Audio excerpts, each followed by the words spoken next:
To compare the EMF of two cell, यानी epsilon 1 by epsilon 2 का value निकालना है ना। उसके दो मेथड मैंने आपको पढ़ाए थे, कौन कौन से, individual method and sum and difference method. आज हम लोग सेकेंड यूज देखने जा रहे हैं पोटेंशियोमीटर का, that is to find internal resistance of a cell. अपने पास एक सेल है, हमको उसका इंटरनल रेजिस्टेंस निकालना है यूजिंग पोटेंशियोमीटर। समझ अच्छे से।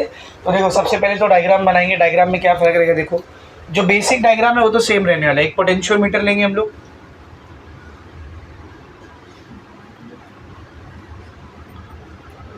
दिस इज पॉइंट ए, याद है ना, कल बना रहे थे ना डायग्राम।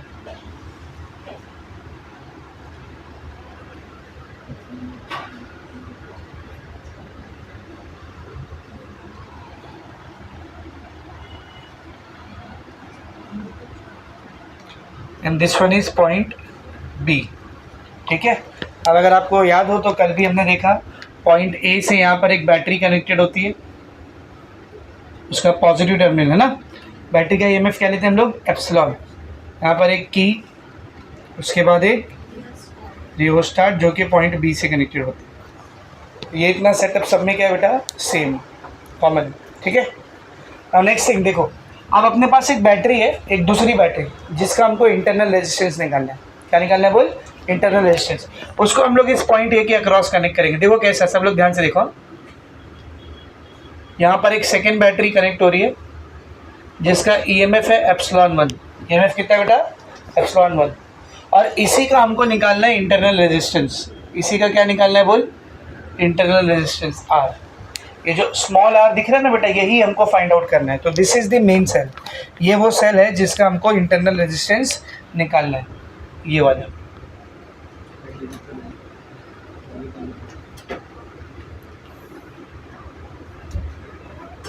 देखो ये वाले सेल का हमको क्या करना है बेटा, इंटरनल रेजिस्टेंस निकालना है, ठीक है। अब सब लोग ध्यान से देखो, आगे क्या कर रहे हैं हम लोग,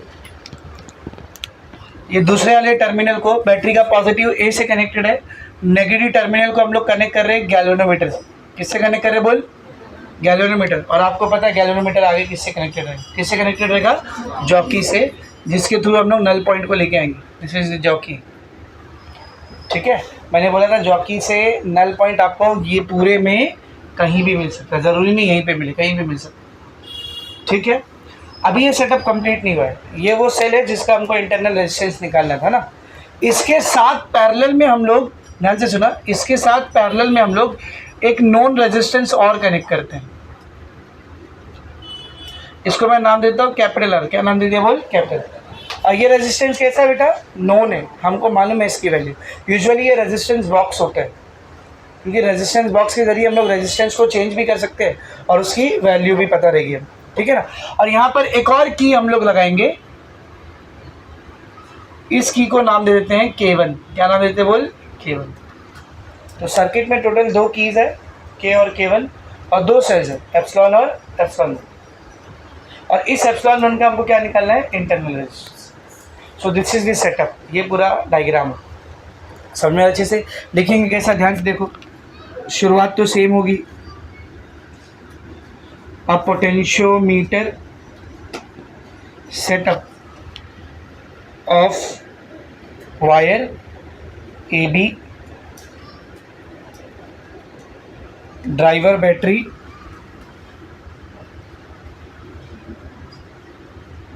of EMF epsilon, करेक्ट है। नेक्स्ट की K and rheostat RH is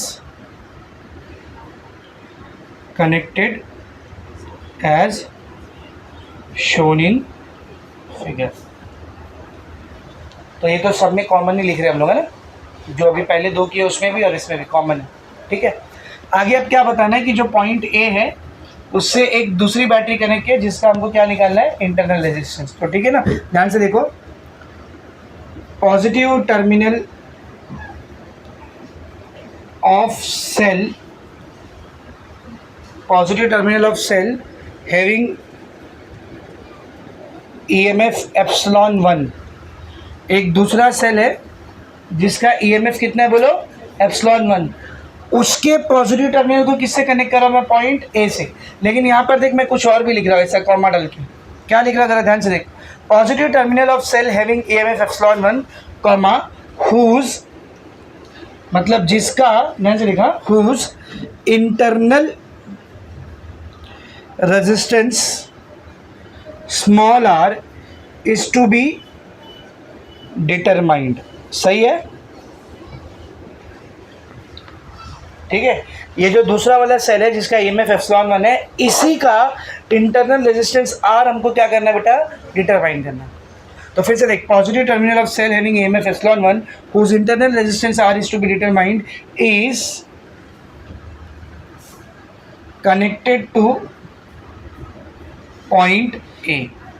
तो इस सेल का पॉजिटिव टर्मिनल पॉइंट ए से कनेक्टेड है and negative terminal is connected to, किसको बोल, नेगेटिव टर्मिनल किसको कनेक्टेड है, galvanometer.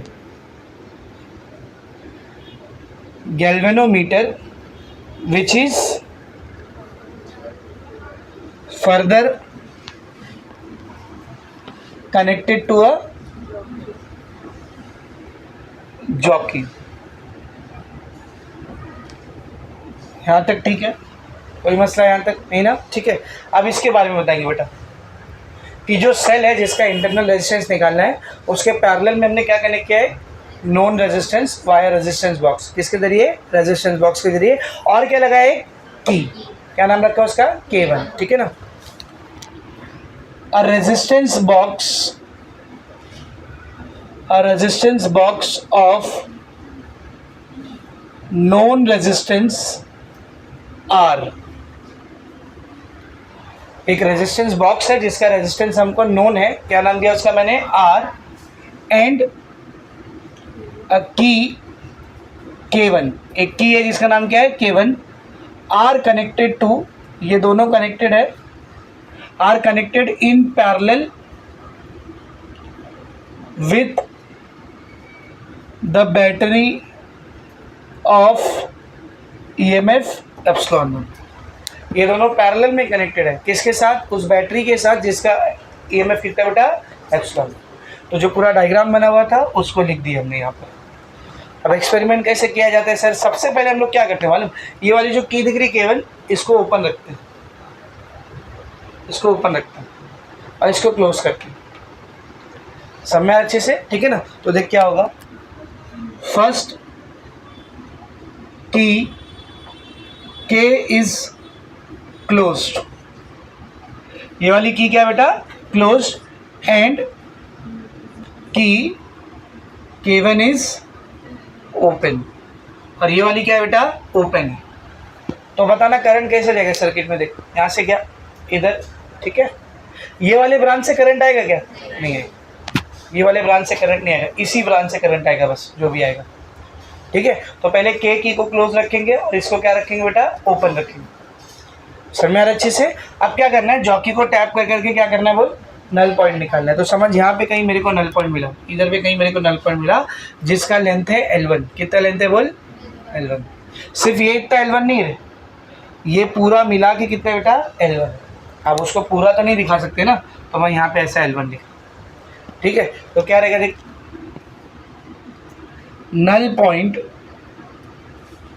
D is obtained by tapping the jockey on potentiometer wire. Potentiometer wire के ऊपर जॉकी को टैप करके नल पॉइंट डी ऑब्टेन किया गया है एट लेंथ ऑफ L1। कितने लेंथ पर बेटा, L1 लेंथ पर। अब जरा नोटिस करो, ये वाली की ओपन है ना, मतलब ऐसे समझो ये पूरा है ही नहीं इधर, है ना, ये पूरा यहाँ पर है ही नहीं। अब ये नल पॉइंट है, मतलब गैल्वेनोमीटर का डिफ्लेक्शन कितना रहेगा, 0, यानी ये ब्रांच से करंट नहीं आ रहा है। तो कल ऐसा कुछ पढ़ाया था मैंने कि जब ये वाली ब्रांच से करंट नहीं आ रहा होता है और ऊपर एक ही सेल लगा होता है, ऊपर एक ही सेल लगा होता है, तो इन दोनों पॉइंट के बीच का जो पोटेंशियल रहेगा वो इस सेल के ईएमएफ के क्या रहेगा बेटा, बराबर है। कल बताया था। तो क्या लिखेंगे इधर देख, यूजिंग प्रिंसिपल ऑफ पोटेंशियोमीटर। अगर पोटेंशियोमीटर के प्रिंसिपल को यहाँ पर हम लोग इस्तेमाल करें तो हम लोगों को मालूम है कि पोटेंशियोमीटर का प्रिंसिपल होता है V equals to K into L, correct है। लेंथ कितना बेटा यहाँ पर L1, और इन दोनों पॉइंट के बीच का जो V रहेगा वो किसके बराबर रहेगा बोल, एप्सिलॉन, करेक्ट है। This is your equation number 1। ये हो गया पहला पार्ट एक्सपेरिमेंट का। अब क्या करना है बेटा मालूम, इस की को क्लोज कर देते, ये दोनों को क्लोज कर देते, पहले ओपन थी ना, अब दोनों को क्लोज कर दे, दोनों को क्लोज कर, इसमें भी ऐसा एक्सक्लूड है, ठीक है। तो क्या लिखेंगे, देन की के and K1 both are closed, दोनों ही क्या बेटा क्लोज। तो इस टाइम पर जो रेजिस्टेंस R है वो भी इस सर्किट का क्या है अब हिस्सा, ठीक है ना। तो हम लोग क्या लिखेंगे, so that resistance R is also a part of the circuit. सही है, सही है बेटा। तो अब इसको क्लोज कर दिया गया ताकि ये भी इस सर्किट का हिस्सा बन जाए, ठीक है ना। अब वापस से जॉकी को टैप करेंगे, कब तक टैप करेंगे बोल, जब तक फिर से नल पॉइंट नहीं मिल जाता। तो समझ, अब नल पॉइंट इधर मिला है डी डैश, कितने लेंथ पर, L2 लेंथ पर, कितने लेंथ पर बेटा बोल, L2 लेंथ। तो लिखेंगे null point D dash is obtained by tapping jockey at a length of L2। कितने लेंथ पर बेटा, L2 लेंथ, ठीक है ना। अब यहाँ पर भी पोटेंशियोमीटर का प्रिंसिपल यूज करेंगे, क्या है बोल, V is equals to K into L, यही होता है ना। लेंथ कितना बेटा यहाँ पर L2, अब ये V यहाँ पर क्या रहेगा, now this V will not be able to the EMF, ये V अब EMF के बराबर नहीं रहेगा। यहाँ पर अगर आप लोग नोटिस करोगे तो 3 ब्रांचेज हैं जो पैरेलल में कनेक्टेड, कितनी ब्रांचेस, 3 जो पैरेलल में कनेक्टेड है। बहुत ध्यान से देखना, पहली ब्रांच कौन सी मालूम, पहली ब्रांच में है अपना सेल ऑफ EMF एप्सिलॉन 1 और उसका इंटरनल रेजिस्टेंस कितना स्मॉल है, पहली ये वाली ब्रांच है। दूसरी ब्रांच है जिसमें मेन रेजिस्टेंस लगा हुआ है, कौन सा, कैपिटल R, कौन सा बेटा, कैपिटल R। और फिर तीसरी ब्रांच है, जरा ध्यान से देखना, तीसरी ब्रांच है ये A से लेकर के ये D डैश, A से लेकर के D डैश, ये तीनों पैरेलल में कनेक्टेड है। मतलब देख ये और ये तीनों कैसे कनेक्टेड है बोल, पैरेलल में। समझ में आ रहा है कुछ अच्छे से। मैं मान लेता हूँ कि A और D डैश के बीच का जो वोल्टेज है वो है V, कितना है बेटा बोल, V कितना है, V। तो मैंने आपको बताया था सीरीज कॉम्बिनेशन में करंट सेम होता है और वोल्टेज क्या होता है, डिफरेंट, पर पैरेलल कॉम्बिनेशन में करंट डिफरेंट होता है और वोल्टेज सेम होता है। तो तीनों कैसे कनेक्टेड है बेटा, पैरेलल में कनेक्टेड है ना, पैरेलल में कनेक्टेड है। तो इसका वोल्टेज अगर A से D डैश तक का V है तो इसका भी वोल्टेज क्या रहेगा बोल, V रहेगा, और इसका भी वोल्टेज क्या रहेगा बेटा, V रहेगा। ये तीनों कैसे कनेक्टेड है बोल, पैरेलल में कनेक्टेड है। समझ में आ रहा है। तो यहाँ पर एप्सिलॉन 1 नहीं लिखना है, यहाँ पर क्या लिखेंगे हम लोग, V लिखेंगे। अब ये V कैसे आएगा सर, अभी देखते हैं कैसे आएगा। इसको मैं बोल देता हूँ इक्वेशन नंबर 2, दोनों को डिवाइड करो, इक्वेशन 1 डिवाइडेड बाय इक्वेशन 2, क्या बनेगा देख, इक्वेशन 1 है epsilon 1 is equals to K into L1 divided by V is equals to K into L2, K से K cancel. So finally the equation which we are getting is epsilon 1 by V is equals to L1 by L2. This is your equation number 3. Now what is the main aim of the experiment? Look at the heading, क्या है main aim?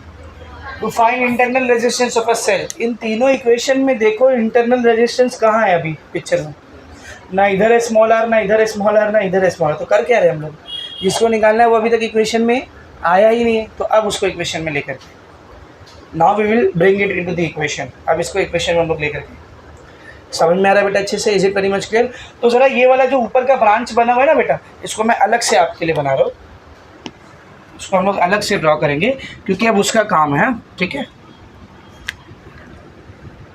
यहाँ पे battery है, इधर पे internal resistance है small are, इसका EMF है एप्सिलॉन 1, करेक्ट है। और नीचे एक मेन रेजिस्टेंस लगा हुआ है कैपिटल आर, और यहाँ पर ऐसा की है K1। लेट्स से इस पूरे ब्रांच से करंट जा रहा है आई, कितना करंट जा रहा है बोल, आई करंट जा रहा है। इस पूरे में से करंट कितना फ्लो कर रहा है बेटा, आई करंट फ्लो कर रहा है, ठीक है। तो अब ज़रा ध्यान से देखना यहाँ पर होने क्या वाला है, सब लोग ध्यान से देखेंगे। सबसे पहले तो मुझे इस आई की वैल्यू निकालनी है। First of all I have to find this I, इस आई की वैल्यू मुझे निकालनी, ठीक है ना। तो बेटा Ohm's law V is equals to I R, तो आई की वैल्यू क्या आती है बोल, V बाय आर। तो आई की वैल्यू होती है V बाय आर। क्या मैं इस V की जगह पे एप्सिलॉन 1 रख सकता हूँ, नहीं अभी नहीं रख सकता हूँ, क्योंकि उस बैटरी के साथ क्या है, इंटरनल रेजिस्टेंस। अगर V की जगह एप्सिलॉन 1 रखना है तो इस इंटरनल रेजिस्टेंस को क्या करना पड़ेगा, अलग करना पड़ेगा। तो अलग कर दो उसको, समझो वो अलग हो गया, तो V की जगह क्या आ जाएगा बोल, एप्सिलॉन 1। अब वो इंटरनल रेजिस्टेंस अलग होकर कहाँ चले गए, स्मॉल आर और कैपिटल आर के साथ कैसा कनेक्ट हो गया, वो सीरीज में। तो टोटल रेजिस्टेंस क्या रहेगा बोल, R plus small r, R plus small r. ये अपना हो गया बेटा आई का वैल्यू। ये किसका वैल्यू हो गया बोल, आई का। अब सब लोग ध्यान से सुनना, ये जो R दिख रहा है इसके अक्रॉस का वोल्टेज कैसा निकालोगे बताओ। वोल्टेज का फॉर्मूला क्या होता है, वोल्टेज का फॉर्मूला क्या होता है, I इंटू आर। तो यहाँ पर V कैसे आएगा, जरा ध्यान से देखना, V कैसे आएगा बेटा, V का फॉर्मूला होता है I इंटू आर। ये किसकी वैल्यू आ गई, V की। ये किसकी वैल्यू आ गई बोल, V की। अब एप्सिलॉन 1 की वैल्यू यहाँ से अलग कर, एप्सिलॉन 1 की वैल्यू या इधर ही कर ली, चल एप्सिलॉन 1 की वैल्यू यहाँ से अलग करिए, आई ऐसी रहेगा, ये R प्लस आर वहाँ चलेगी, मल्टीप्लाई चलेगी। ये मेरे को क्या मिला रे, एप्सिलॉन 1। ये क्या मिला है बोल, एप्सिलॉन 1। एंड V की क्या वैल्यू रहेगी, इस रेजिस्टेंस के अक्रॉस जो वोल्टेज है कैसा निकालोगे, उससे बहने वाला करंट कितना है I, और उसका रेजिस्टेंस कितना है R, तो I इंटू आर। ये एप्सिलॉन 1 मिल गया, ये V मिल गया। इस इक्वेशन में क्या था देख, एप्सिलॉन 1 बाई V, तो दोनों को डिवाइड करते हैं, एप्सिलॉन 1 बाई V। एप्सिलॉन 1 की जगह क्या वैल्यू आएगी, I R प्लस आर, और V की जगह क्या वैल्यू आएगी, I R। कुछ कैंसिल हो गया, I से I, हाँ गई। एप्सिलॉन 1 बाई V कितना आ रहा है, epsilon 1 by V R plus small r by capital R। इसको मैं बोलता हूँ इक्वेशन नंबर 4। अब इक्वेशन 3 और इक्वेशन 4 को देखो, फ्रॉम इक्वेशन नंबर 3 एंड 4 कुछ दिख रहा है बेटा, क्या दिख रहा है बता। इसका भी LHS क्या है, एप्सिलॉन 1 बाई V, इसका भी LHS क्या है, epsilon 1 by V। LHS same है, तो RHS सेम रहेगा। कैसा लिख सकता हूँ मैं इसको, इसका RHS क्या है देख, R plus small r by R is equal to, इसका RHS क्या है, इसका RHS क्या है, L1 by L2। Small r चाहिए था ना, आगे पिक्चर में स्मॉल r, और सिंप्लीफाई कर सकते हैं इसको। कैपिटल R दोनों के अपॉन में ना, दोनों में बांट दे, इसको क्या हो जाएगा, R plus small r divide by R L1 by L2। कितना बचा, 1 प्लस R बाय R। ये पूरा कैंसिल हो गया तो 1 तो बचेगा ना, एकदम ही गायब मत करो उसको, ठीक है ना। दोनों कैंसिल होकर 1 बचेगा ना बेटा। 1 plus R by capital R is equals to L1 by L2। ये 1 इधर प्लस में यहाँ आएगा, तो small r by capital R is equals to L1 by L2 minus 1। Now see, L1 by L2 minus 1, ठीक है। इधर क्या था, small r by capital R। ये कैपिटल R नीचे डिवाइड कर रहे हैं ना, यहाँ आएगा तो इस पूरे से, this is the formula to find out internal resistance of the cell. Small r is equal to L1 by L2 minus 1 into capital R। समझा। इसका मतलब आप पहले क्या करोगे, ये वाली की को ओपन कर दोगे, ठीक है, नल पॉइंट निकालोगे, आपको क्या मिल गया बेटा, L1। अब आप क्या करोगे, ये वाली की को बंद कर दोगे, फिर से नल पॉइंट निकालोगे, अब क्या मिल गया बेटा आपको, L2। और ये कैपिटल R तो रेजिस्टेंस बॉक्स है ना, उसकी वैल्यू हमको मालूम है। ये तीनों चीज़ इधर पुट कर दोगे, इस बैटरी का क्या मिल जाएगा, internal resistance. You don't even need the EMF of that battery. उस बैटरी के EMF की आपको वैल्यू चाहिए क्या, बोल फॉर्मूला देख, चाहिए क्या, नहीं। You just need 2 things. बिना रेजिस्टेंस को कनेक्ट किए नल पॉइंट कितने डिस्टेंस पर आ रहा है, L1। रेजिस्टेंस को कनेक्ट करने के बाद नल पॉइंट कितने डिस्टेंस पे आ रहा है, L2। और जो रेजिस्टेंस कनेक्ट किया गया है उसकी वैल्यू, दैट्स ऑल। ये 3 चीज़ आपको पता है, आप क्या निकालोगे, इंटरनल रेजिस्टेंस निकालोगे। सबको एकदम अच्छे समझा। अच्छा एक और बात, हाँ, जब ये ओपन रहता है ना बेटा, ये वाला ओपन रहता है, ये कनेक्ट ही नहीं रहता है, ठीक है ना। तो उस कंडीशन को ना ओपन सेल कंडीशन कहा जाता है। क्या कहा जाता है बोल? Open cell condition. क्यों बोलते हैं उसको ओपन सेल कंडीशन? क्योंकि ये जो बैटरी है उस टाइम पे कोई काम नहीं कर रही होती, फिर इन दो पॉइंट के बीच का पोटेंशियल और बैटरी का ईएमएफ क्या हो जाता है? सेम, जिस वजह से यहाँ से कोई करंट जाता ही नहीं है। और जब यहाँ ब्रांच से कोई करंट आ ही नहीं रहा, मतलब ये बैटरी कुछ काम कर रही है क्या? नहीं। तो उसको क्या बोलते हैं हम लोग? Open cell condition. समझ में आ रहा है? तो जब ये यहाँ पर नहीं रहेगी ना, कि यहाँ पर नहीं रहेगी, सिर्फ ये अकेला कनेक्टेड रहेगा, उस कंडीशन को हम लोग क्या बोलते हैं बोल? Open cell condition. यानी ये वाली जो कंडीशन, ये जो इधर लिखी हुई है पूरी, यहाँ से लेकर यहाँ तक, इसको क्या बोलते हैं हम लोग बोल? Open cell condition. तो इस वक्त का जो नल पॉइंट रहेगा वो कितना रहेगा? L1। अब बाद में जब रेजिस्टेंस को पैरेलल में कनेक्ट कर देंगे, उस वक्त का जो नल पॉइंट रहेगा वो क्या रहेगा? L2। समझ में आ रहा अच्छे से? तो आपको प्रैक्टिकल बुक के अंदर ये तीनों एक्सपेरिमेंट है। To compare the EMF of cell using individual method, to compare the EMF of the cell using sum and difference method, to find out the internal resistance of a cell using potentiometer. ये तीनों है। ज़्यादातर college वाले दो ही कराते हैं, या तो पहला तीसरा, या दूसरा तीसरा, या पहला दूसरा, ऐसा। ठीक है ना? तीनों करा रहे, बहुत अच्छी बात। लेकिन न्यूमेरिकल तीनों पर आएंगे आपको थ्योरी में, और थ्योरी में क्वेश्चन भी आया है तो तीनों पे आ सकता है। एकदम अच्छे समझा? इसमें किसी को डाउट है क्या बेटा? बोलो। नहीं ना? तो यहाँ पर अपने पोटेंशियोमीटर के तीनों यूजेस क्या हो चुके हैं? फिनिश हो चुके हैं। लिख के लो, फिर आगे कंटिन्यू करते हैं।